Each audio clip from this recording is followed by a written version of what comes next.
Hopefully he'll come back soon. Our extended kind of on sabbatical co-host, One Man Standing. This is a cover of his song "Interference of Resistance," and this is Annie Paul doing cover of that song. Dig this.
Right on. That was Antipole doing a cover of One Man Standing's Instance of Resistance. And you know what? If you know the original song, it's a great cover. I probably should have queued up their song for tonight, but I didn't. But either way, a great cover. And Antipole is a big fan of One Man Standing as he is of them. So what better way to connect and do something like that? Great tune.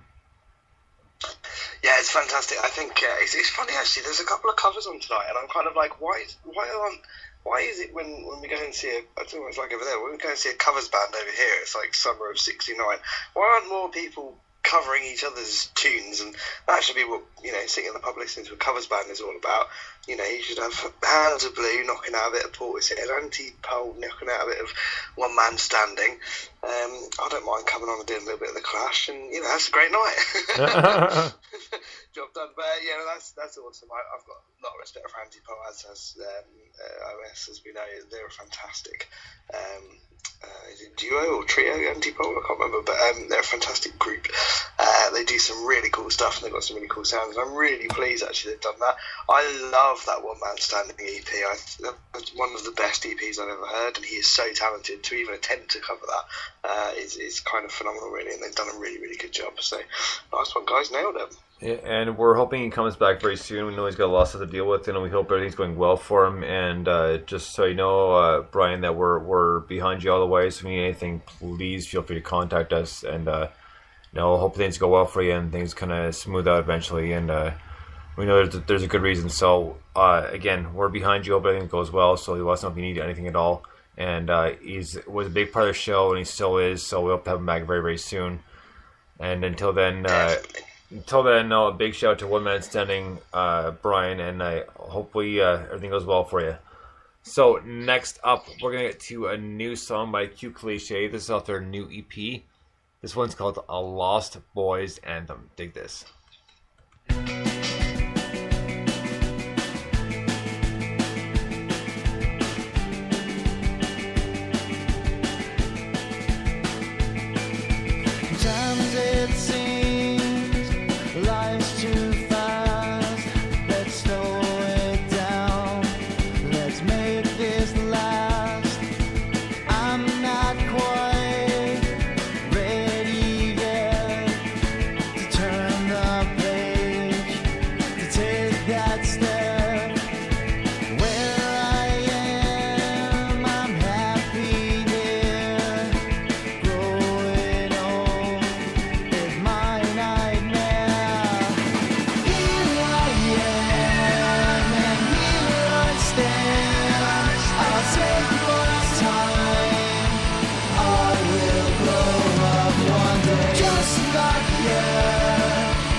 news.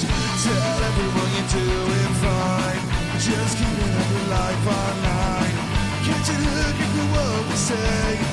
Take a bow, let's fly away. Here I am, and here I stand. I'll take my time. I will grow up one day. Just not yet. There's no rush.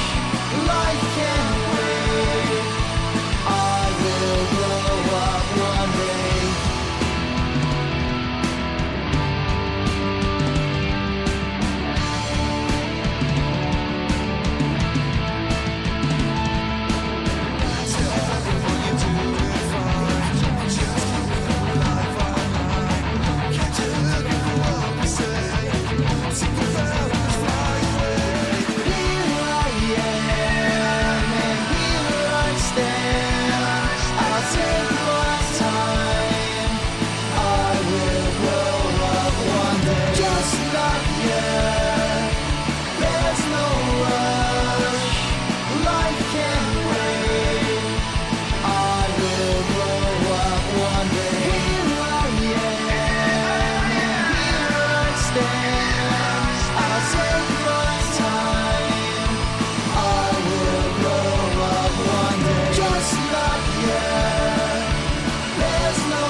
Cue Cliche with a Lost Boys anthem. I really like this tune, and this whole EP is really, really good, and I really enjoyed it.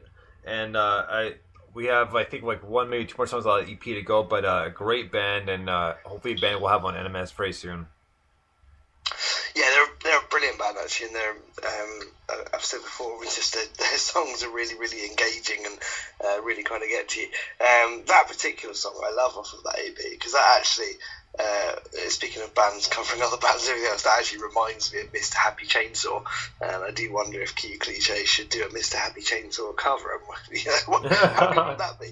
But yeah, that's an absolutely quality tune. Again, they've got that real driving. There's a little bit of kind of bands like Blink-182 and stuff like that in there. There's equally a little bit of indie in there. The backing vocals are almost bordering on kind of the Offspring, except they're not actually saying whoa, whoa. But do you know what I mean? It's got right. that kind of vibe on it. Yeah, absolutely love it. It's just a mixture of all the different kinds of stuff that I love thrown into a really good EP. So nicely done, and it all ties together really well. Yeah, great band. I have no idea how we did they contact you or me? I can't even remember where we got them from. Annie Paul got a hold of me first, because I think it was actually possibly via One Man Standing. But Q Cliche. No, Q Cliche. Actually, no. They know. Sorry, I think it's Annie Paul. Sorry. Q Cliche. No, Q Cliche. I got a hold of them. I think it was via Rift Tap actually. And okay, cool. Because I think there's some sort of connection to Mr. Actually, ironically, I think there's some sort of connection to Mr. Happy Chainsaw. Either way, either way, there's some sort of 6 degrees of Kevin Bacon there, you know. So yeah, but it's becoming like that. When I went to the Juxta gig last night, it was like, I was there. Obviously, Juxta was there because he was playing. Ivan from Rift Tap was there. He happens to live down the road. The guys from Sussex Music Festival was there. The guys from Shotgun 21 were there. One of them was doing the sound. I was like, God, this is getting really incestuous. Everyone's going to each other's gigs and stuff. I was like, wow. I'm going to. That was in Crawley, which is actually where my wife's from, and I'm kind of not famous in Crawley, but famous amongst people that know me for not being famous in Crawley, as in I just look like an outsider. And I once turned up in Crawley at the bus station or train station or whatever it was, and a bus full of special needs children drove past, and they shouted out the window something about my long hair. At the time, and I thought, I've been welcomed then, and it's kind of gone downhill ever since. Well, A bus driver once took the piss out of me and tried to charge me 4 times the bus fare because he could clearly see I wasn't from around there. But what was nice about last night is I turned up and I knew more people than the barmaid. I was like, yes, I'm nailing Crawley. So well, anyway, that was a complete sidetrack. Sorry. Oh no, that's fine. You know what? And to sidetrack even more, here we go with another Simpsons reference. And Gina, I know you're still listening, so let's see if you pick this one up. Where Millhouse's dad says, you know what? When his wife says, well, Millhouse's mother says, you know what? Well, I'm from Shelbyville. Yeah, and it eats me up inside every day.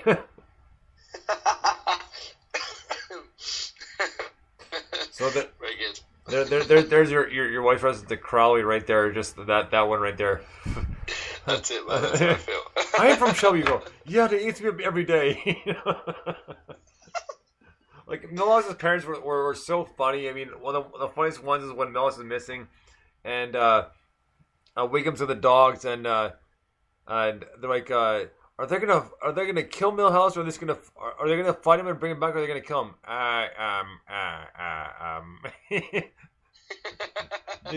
because I've been teasing him and starving him, seeing how me my moo, you know. Go get him, boys, and they attack him. Love it. That's got to be one of the best programs ever made, isn't it? The Simpsons. How long's that been going now? Oh man, like 25, 26 seasons. It's incredible, really. I mean, I must admit, I haven't watched much in recent years. Just having a. Well, I personally think the best years were the first 10 seasons. Yeah, the first 10 seasons I think were the best years because they had writers like Conan O'Brien and that sort of thing, and they were great seasons. I mean, with the Treehouse of Horrors, and there was so much like great. Great literature references and political references that maybe not all people picked up, but it was really cool because they really played on this stuff, especially during the Clinton and Dole running for president. Right? They had the aliens come down. They had Kudos and Kang saying, well, you have to vote for one of us, and the one guy says, I want to vote for a third party. It's like, go ahead, throw your vote away. Talking about the Green Party, right? So. Oh, it's so good. It is genius. Yeah, that's probably, I'd say, season 10, 11 maybe. It's kind of where I am. I haven't really seen much since. I saw the film, which I just really enjoyed Spider-Pig, to be honest. It's I remember. But I haven't seen, it's one of those things where even when I watch it on telly now, sometimes at the weekends it comes on and it's actually made me the repeat, so I haven't seen any of the new stuff for ages, but it's such a good. Well, exactly. Just think about the impact that's had on the world. It's just no kidding, right? Everybody knows who Homer Simpson is, pretty much, right? And it's half the world is. Yeah. And I'm proud they should be. Yeah. And there's so many things. I mean, you could go on about the Simpsons all day, but there's so many good times. And but I think still one of my absolute favorites is when Homer's trying to describe women to Bart. And he does such a horrible job. He's like, women are like a refrigerator. They're 6 feet tall. They're this many pounds, this feet wide. No. A woman's more like a beer. They taste good. They smell good. And you step over your own mother's skin just to get one. But you can't step on one beer. You gotta go with another beer. you gotta go with another woman. And then it fades out, comes back in, and he's just wasted. And he says, yeah, you want your money? We'll come find it, because I was a baloney. You make me want a wretch. And he just passes out, and Bart just kind of sitting there staring at him, like, what the hell? It's so good, man. My favourite, I know we're way off track here, but my favourite Homer Simpson moment